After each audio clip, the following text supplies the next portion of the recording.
உயிர் காக்கும் தொழில் தான் மருத்துவ தொழில். ஏன் நம்ம மருத்துவரை கடவுளாக தான் பார்க்குறோம். இன்னைக்கு இருக்கிற தேதிக்கு தொழில்நுட்ப வளர்ச்சி ரொம்பவே அடைஞ்சிருச்சு. ஆனால் இன்னைக்கு இருக்கிற தொழில்நுட்ப வளர்ச்சியிலும் கூட நமக்கு சில வியாதிகளுக்கு மருந்துகள் கிடையாது. எண்ணற்ற மருத்துவ முறைகள் இன்னைக்கு இருக்குது. யுனானி, சித்தா, அலோபதி அப்படின்னு சொல்லிட்டு ஏகப்பட்ட மருத்துவ முறைகள் இன்னைக்கு தேதிக்கு இருக்குது. ஆனால் ஒரு 2000 வருஷத்துக்கு முன்னாடி எந்த ஒரு தொழில்நுட்ப வளர்ச்சியும் இல்லாத காலத்திலேயே பல வியாதிகளுக்கு மருந்துகள் நமது சித்தர்கள் கண்டுபிடிச்சிருக்காங்க. அப்படி நம்ம சித்தர்களுக்கே அந்த மருந்துகளை சொல்லி கொடுத்தவர் ஒருத்தர் இருக்காரு. அவர் யாருன்றதை பற்றி தான் இந்த வீடியோவில் பார்க்க போகிறோம். மருத்துவமும் மருத்துவ தொழிலும் ரொம்பவே மாறிடுச்சு இன்னைக்கு தேதிக்கு. ஆனால் இது எல்லாத்துக்குமே ஆதியாக இருந்தவர் ஒருத்தர் தான். அவர் யாருன்னா நம் சிவபெருமான். சிவபெருமானை பற்றி நமக்கு நிறைய விஷயம் தெரியும். ஆனால் தெரியாத விஷயத்தை தான் நம்ம இந்த வீடியோவில் பார்க்க போகிறோம். சிவபெருமான் பல விஷயத்துக்கு முன்னோடியாக இருந்திருக்காரு. சிவபெருமான் தான் முதல் பாண்டிய மன்னனாக நம்பப்படுது. சிவபெருமான் தான் பல கலைகளை தோற்றுவிச்சதாக நம்பப்படுது. அப்பேற்பட்ட சிவபெருமான் நடனத்தையும் அவர் தான் தோற்றுவிச்சதாக நம்பப்படுது. இந்த மாதிரி பல விஷயங்களுக்கு முன்னோடியாக இருந்தவர் தான் நம் சிவபெருமான். அதே போல் நம் மருத்துவ முறைக்கும் சிவபெருமான் தான் முன்னோடி. அவர் தான் நம் உலகின் முதல் மருத்துவர்னு சொன்னால் அவங்களால நம்ப முடியுதா? அது என்ன அப்படின்றத இந்த வீடியோவில் பார்ப்போம்.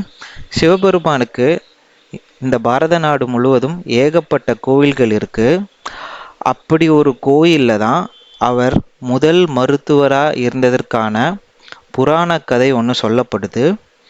உங்கள் எல்லாருக்கும் தெரியும், சித்த மருத்துவத்தை தோற்றுவிச்சவர் அகத்தியர் தான். அகத்திய மாமுனிக்கே மருத்துவ முறைகளை சொல்லி கொடுத்தவர் சிவபெருமான்னு சொன்னால் அவங்களால நம்ப முடியுதா? சென்னை திருவான்மியூரில் அமைஞ்சிருக்க அருள்மிகு மருந்தீஸ்வரர் கோவிலில் சொல்லப்படுற புராண கதையில் தான் இதை பற்றின குறிப்புகள் இருக்குது. சிவன் பார்வதி கல்யாணத்தின் பொழுது உலகமே திரண்டு வடதிசையை நோக்கி சென்றதுனால உலகத்தின் சமநிலை கெட்டதுனால சிவபெருமான் அகத்தியரை தென்திசை நோக்கி செல்லுமாறு பணித்தார்.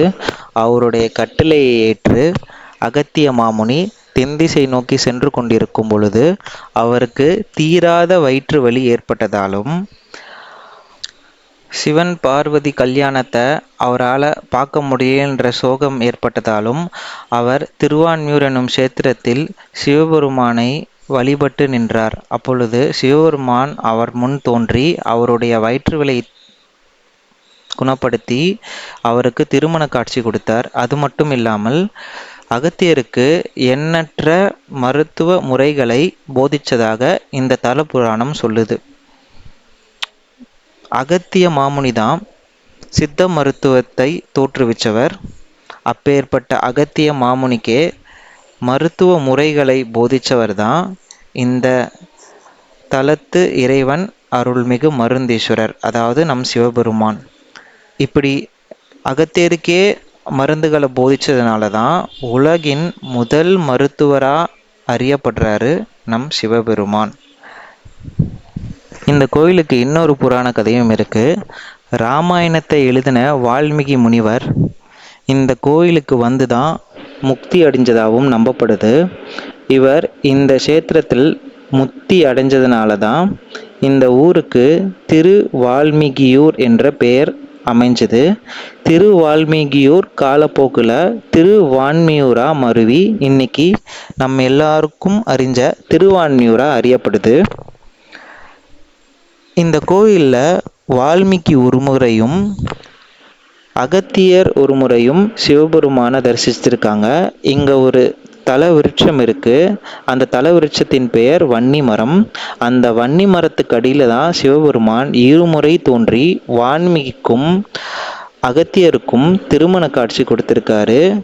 இது திருமண பரிகார ஸ்தலமும் கூட. உங்களுக்கு என்ன ஒரு தீராத வியாதி இருந்தாலும் இந்த கோயிலுக்கு வந்து மனமுருகி வேண்டினால் அந்த வியாதி குணமாவதாக நம்பப்படுது. இந்த கோயில் ரொம்பவே அழகா அமைஞ்சிருக்கு. சிட்டிக்கு நடுவில், சென்னை திருவான்மியூரில்.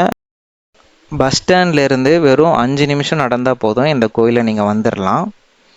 இது ரொம்பவே பெரிய கோயில். அது மட்டும் இல்லை, இது தேவார பாடல் பெற்ற ஸ்தலம், திருப்புகழ் பாடல் பெற்ற ஸ்தலம். இந்த கோயிலின் இறைவன் அருள்மிகு மருந்தீஸ்வரர். இறைவியின் பெயர் அருள்மிகு திரிபுர சுந்தரி அம்மன். உற்சவர் பெயர் அருள்மிகு தியாகராஜர். இது தியாகராஜ ஸ்தேத்திரமாகவும் அறியப்படுது. திருவெற்றியூர், திருக்கச்சூர், திருவான்மியூர் அப்படின்ற உபய விடங்க ஸ்தலங்களில் இதுவும் ஒன்று. இந்த மாதிரி இந்த கோயிலுக்கு ஏகப்பட்ட சிறப்பு இருக்குது. வைத்தீஸ்வரன் கோயில் போலவே இதுவும் நோய் தீர்க்கும் ஸ்தலங்களில் ஒன்று. இந்த வீடியோ உங்களுக்கு பிடிச்சிருக்குன்னு நம்புகிறேன். இதே மாதிரி இன்னும் நிறைய வீடியோ நம்ம யூடியூப் சேனலில் நான் அப்லோட் பண்ணியிருக்கேன். அந்த எல்லா வீடியோஸையும் பாருங்கள். இந்த வீடியோ பிடிச்சிருந்தா மறக்காமல் லைக் பண்ணுங்கள், கமெண்ட் பண்ணுங்கள். இந்த வீடியோவை 4 பேருக்கு ஷேர் பண்ணுங்கள். இந்த இன்ஃபர்மேஷன் நிறைய பேருக்கு போய் சேரட்டும். இதே மாதிரி temple and travel related videos நிறைய நான் அப்லோட் பண்ணுவேன். அந்த வீடியோலாம் உங்களை வந்து சேரணுன்னா மறக்காமல் இந்த பேஜை சப்ஸ்கிரைப் பண்ணுங்கள்.